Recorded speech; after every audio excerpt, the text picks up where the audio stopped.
October 1944. The Pacific roared with fire. 2 years earlier, General Douglas MacArthur had been forced to leave the Philippines, vowing to his soldiers and to the people, "I shall return." Now, with the tide of war turned, he was ready to fulfill that promise. The liberation of the Philippines would not only be a military campaign, it would be redemption, a symbol of defiance, and a crippling blow to Japan's empire. The opening strike fell upon Leyte. On October 20th, American troops stormed ashore under the thunder of naval guns. Behind them came MacArthur himself, wading through waist-deep surf as cameras rolled. His voice echoed across the islands in a radio broadcast. He had returned. For Filipinos who had suffered under Japanese occupation for more than 3 years, the words were like lightning in a storm.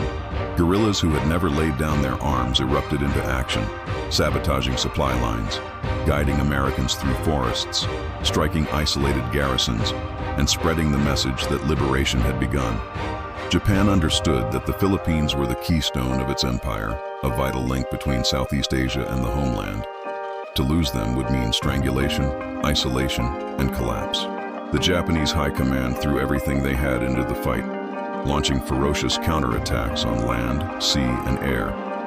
Entire divisions were committed to the defense of Leyte, and still more were rushed from other islands, as if sheer willpower could reverse the tide. At Leyte, torrential rains turned battlefields into quagmires. Tanks sank into mud, artillery pieces bogged down, and soldiers slogged knee-deep in filth. Japanese defenders, dug into caves and reinforced bunkers, refused to surrender. Again and again, they hurled themselves at American lines in suicidal banzai charges. The ground was littered with corpses, tangled in barbed wire, soaked by monsoon rain. Survivors recalled the stench of death hanging in the humid air, a smell that clung to uniforms and never left.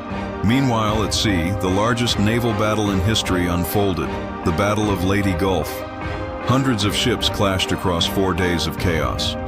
The Japanese launched their first organized kamikaze attacks, turning planes into human-guided missiles.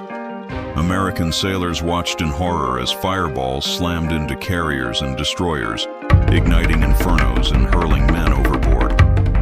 Yet despite the desperation of Japan's navy, the U.S. Pacific Fleet emerged victorious. Leyte Gulf shattered Japanese naval power forever, ensuring that the Philippines could not be reinforced. For the soldiers on land, the campaign dragged on through mountains and jungles. Guerrilla bands of Filipinos, numbering in the tens of thousands, swarmed across the islands. Some carried rifles, others only spears or knives, but all carried unbreakable resolve. They forged weapons in hidden forges, trained in secret clearings, and kept alive the flame of resistance even in the darkest years of occupation. Now, with MacArthur back, they fought alongside the Americans as equals. By December, Leyte was secured, though at terrible cost. Thousands of Americans lay dead or wounded, and Japanese corpses filled the ravines. Yet the campaign was only beginning. Ahead lay Luzon, the largest island, where the decisive battle would be fought. January 1945. The Americans returned in force. At Lingayen Gulf, vast armadas unloaded wave after wave of soldiers, tanks, and supplies. Filipino guerrillas, waiting for this moment, lit signal fires in the hills and guided American columns through narrow passes. Villages rang church bells to announce the arrival of liberators, even as artillery shells whistled overhead. The joy of reunion mixed with the thunder of war. The struggle for Luzon was brutal, but it was in Manila that horror reached its peak. Once called the Pearl of the Orient, Manila became a charnel house. Cornered Japanese troops turned their rage on civilians in a frenzy of massacres. Tens of thousands were slaughtered, men shot in groups, women raped and bayoneted, children burned alive and churches set aflame. Entire neighborhoods were obliterated by fire and shelling. For every street gained by U.S. and Filipino forces, rivers of blood were spilled. Survivors later described the streets as carpeted with bodies, the smell of smoke and death clinging to the ruins. The Americans fought block by block. Tanks blasted through rubble. Infantry cleared buildings with grenades and flamethrowers.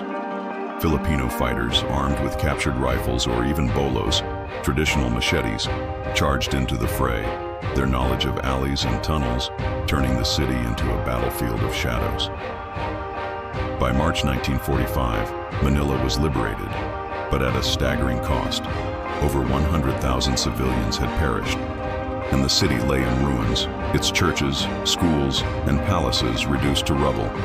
Elsewhere, the battle raged on. In the mountains of northern Luzon, General Tomoyuki Yamashita, nicknamed the Tiger of Malaya, dug his forces into caves and tunnels, determined to resist to the last. American artillery pounded the mountainsides, flamethrower tanks spewed fire into cave mouths, and still the defenders fought on. It took months of relentless assault before Yamashita finally surrendered in September 1945, one of the last major Japanese commanders to fall. Curious stories revealed the human spirit amid the devastation. American soldiers recalled Filipino children guiding them along hidden trails, slipping through the jungle like shadows. Guerrillas sometimes rode into battle atop carabaos, water buffalo charging alongside American Shermans. Entire villages turned into supply depots, hiding ammunition under sacks of rice, cooking meals for soldiers, and singing songs of welcome even as bombs fell nearby. Nurses tended the wounded in bamboo huts, using boiled river water as antiseptic and palm leaves as bandages. Priests held mass in caves while artillery thundered outside. The liberation came at staggering cost. Allied forces suffered more than 60,000 casualties. The beaches were littered with the wreckage of men and machines, a grim testament to sacrifice. Smoke and fire choked the sky as waves of soldiers pressed on against impossible odds. Victory was won, but its price was written in blood upon the sands. Japan lost over 300,000 men, effectively destroying its remaining armies. Civilians bore the heaviest toll, with entire communities annihilated. Manila's beauty, once the pride of Asia, was reduced to rubble and ashes.